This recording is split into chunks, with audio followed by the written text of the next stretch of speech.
l'éducation de Moloblasso, l'école est un instrument indéniable du développement. Moi qui vous parle, j'étais fils de paysan, j'ai fréquenté ici. Après là, je suis allé au Djélé. Je me suis retrouvé à Yamsokro. Donc, je vous lance un appel afin qu'on puisse scolariser nos enfants, nos petits frères, nos petits-fils, pour devenir demain des cadres de notre département. Cette école-là est une école qui évolue par plein de communautés en Côte d'Ivoire. On parle du collège de proximité qui est une trouvaille nouvelle pour rapprocher l'école de la communauté. Nous voudrons que ce soit une école de la communauté et non pas une école dans la communauté. L'école de la communauté, c'est celle que la population s'approprie et celle vraiment à laquelle la population a adhéré. Donc, il faudrait que cette école-là soit une école assez utilisée. Aujourd'hui, en Côte d'Ivoire aussi, on a une femme qui est présidente de l'institution du Conseil constitutionnel, une femme qui est chancelière, une femme qui est ministre des Affaires étrangères. Donc, je vous invite aussi à favoriser la scolarisation de nos sœurs, de nos filles et de nos enfants. Les difficultés liées au fonctionnement du collège de proximité concernent les conditions de vie de nos collaborateurs en matière de logement, de ravitaillement des marchés de ces localités de leur exercice en denrées alimentaires, ainsi l'absence des cantines scolaires pour les élèves dont la plupart viennent des villages environnants.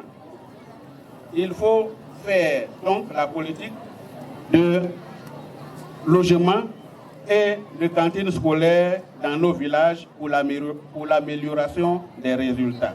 Je voudrais rendre un hommage mérité et de façon respectueuse transmettre ma profonde gratitude et ma profonde reconnaissance à son Excellence Patrick Jérôme Hachi, le Premier ministre que nous appelons le maître d'œuvre de toutes les actions de son Excellence Alassane Ouattara.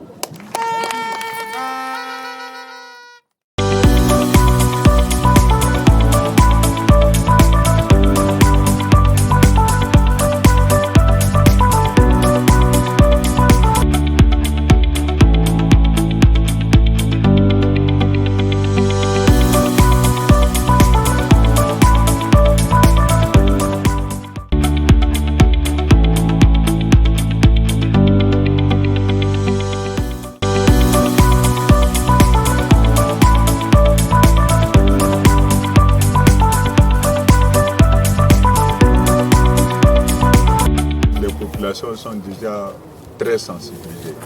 Il n'y aura aucun problème.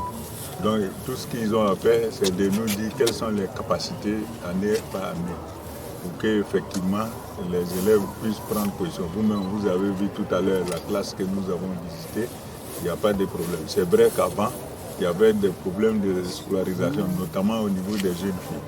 Mais aujourd'hui, on a fait beaucoup de sensibilisation. Tout le monde sait qu'il faut qu'on envoie les enfants à l'école et que l'école est maintenant obligatoire.